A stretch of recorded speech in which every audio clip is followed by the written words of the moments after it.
Komisi 2 DPRD Lampung Tengah sebagai mitra kerja Badan Pendapatan Daerah turun gunung untuk sekaligus mengecek potensi pendapatan asli daerah atau PAD di sejumlah perusahaan. Hari ini Komisi 2 turun ke beberapa perusahaan untuk mengecek pajak dan retribusi apakah sudah sesuai dengan Perda atau belum. Hal ini dilakukan dalam rangka meningkatkan pendapatan asli daerah. Karena menurut Baroji, meningkatkan PAD menjadi tanggung jawab kita bersama eksekutif. Jika pendapatan daerah tinggi akan berdampak pada percepatan pembangunan daerah. Sejauh ini ditemukan potensi PAD di perusahaan misalnya dari pajak usahanya, pajak PBB, pajak air bawah tanah atau lainnya. Hal ini juga ditambah Baroji sekaligus untuk mengetahui jangan sampai ada oknum dari eksekutif atau dari legislatif atau oknum perusahaan yang nakal yang tidak membayarkan pajak dan retribusi perusahaan. Untuk itu, Baroji menambahkan sejauh ini masih ada potensi pajak dan retribusi untuk meningkatkan PAD, sehingga pihaknya akan mendorong eksekutif untuk bersama-sama meningkatkan PAD. Meningkatkan PAD, kita turun ke perusahaan-perusahaan gitu ya, melihat pajak dan retribusi dari perusahaan yang ada dalam rangka kami ingin meningkatkan pendapatan asli daerah Kabupaten Lampung Tengah. Tentu itu juga menjadi tanggung jawab kita bersama, baik itu eksekutif maupun legislatif, dalam rangka kita meningkatkan potensi pendapatan daerah di Lampung Tengah ini. Jangan sampai ada oknum dari eksekutif yang nakal, atau dari legislatif, atau oknum perusahaan yang nakal yang tidak membayarkan pajak dan retribusi perusahaannya. Kalau sejauh ini sebenarnya kita melihat masih ada potensi nggak untuk meningkatkan PAD itu Mas dari sektor tersebut? Sangat banyak potensi peningkatan PAD itu kalau kita mengacu dari undang-undang yang ada.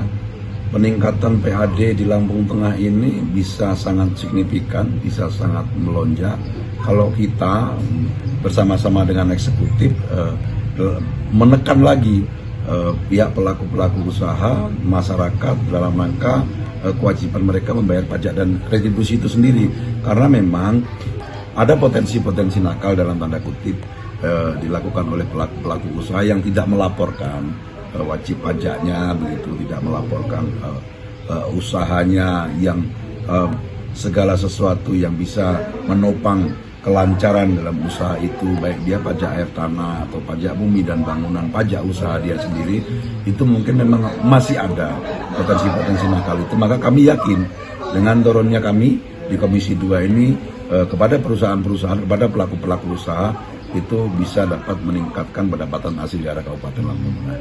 Itu terutama perusahaan di sektor-sektor yang besar gitu Mas ya?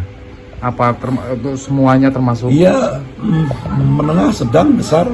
Kami sidak, bahkan kami undang, kami panggil ke DPRD Lampung Tengah.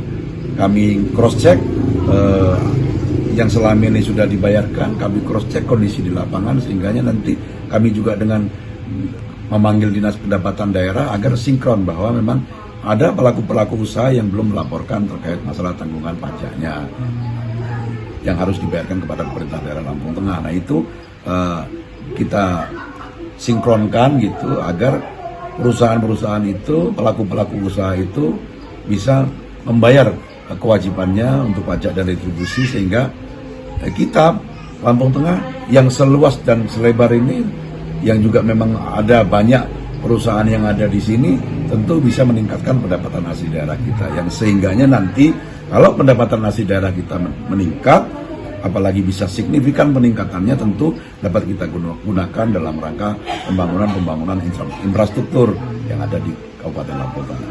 Karena kalau untuk mengacu APBD sekarang itu untuk anggaran infrastruktur sangat kecil Mas jatuhnya. Kecil, selain memang anggaran kita infrastruktur itu kecil, kita dapat kena efisiensi 50%. Itu sudah menjadi perintah dari pusat gitu, yang mau tidak mau kita daerah juga harus mengikuti. Dari Lampung Tengah, Tim Liputan Delta TV melaporkan.